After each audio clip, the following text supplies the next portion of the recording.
Visiting with William Katt. You may remember that name if you grew up in the 70s and 80s and even beyond, watching television, movies. He is an American film and television actor, voice artist, and musician, best known as the star of the television series The Greatest American Hero. Good morning, William. Good morning, Bo. How are you? Fantastic. You've got a lot of stuff going on here, looking at your bio and everything that you've had going on in your life, hitting the screen in your early years, even a musician. Tell them before, a lot of people don't know that you were a musician.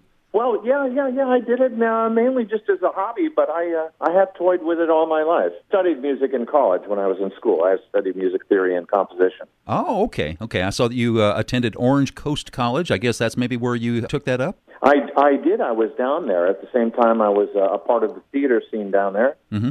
At South Coast Repertory, a Tony Award-winning company. I was down there. I did 4 seasons with them, and I kind of followed that way. I didn't end up being a musician. I ended up making money as an actor, and I kind of stayed with that. For some that don't remember, if you remember the movie Carrie, the 1976 Brian De Palma film, you played the role of a jock, Tommy Ross, in that, and that just kind of took off for you from there. You know, it was one of those things. I was lucky enough to be in the right place at the right time, and the other cast, Susie Spacek, John Travolta, Piper Laurie, Nancy Allen. I mean, it was a seminal film for Brian De Palma, and it worked out well for all of us, I should say. Now, a lot of folks don't realize that your mom is a favorite for many that grew up with the television series Perry Mason. Barbara Hale is your mom. Yeah.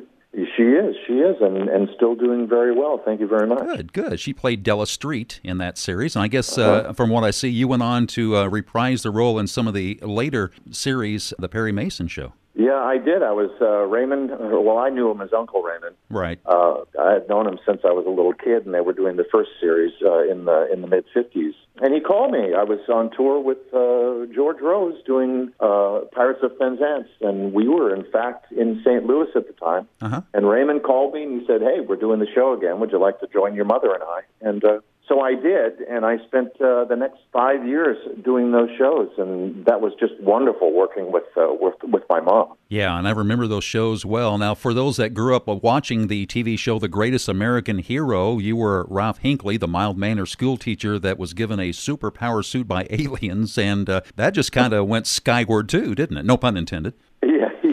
And I think that song, believe it or not, I think that kind of helped the success of that show because it became a kind of iconic pop hit. Yeah. That people still play periodically. Yep. You know? Yep. Joey Scarberry had a big hit with that. Mike Post, I believe, wrote it. Yeah. Now, right now, you've got a film that's just been out recently, and I just saw the clip of it the other day, Subterranea, and it is something else.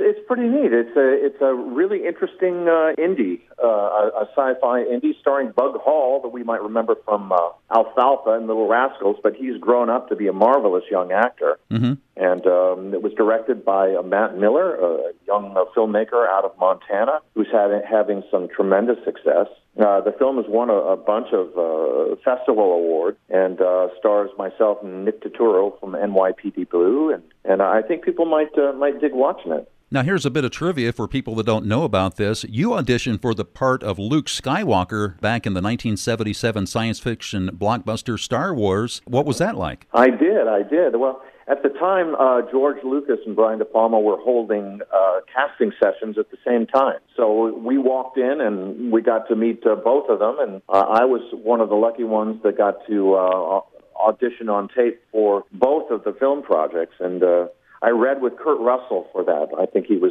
reading for Han Solo, and I was reading for Luke Skywalker, and darn it, I didn't get it. But I got the booby prize of Tommy Ross and Carrie, and so that wasn't the worst thing in the world at all. Well, this has been a lot of fun. Thanks for having me on your show.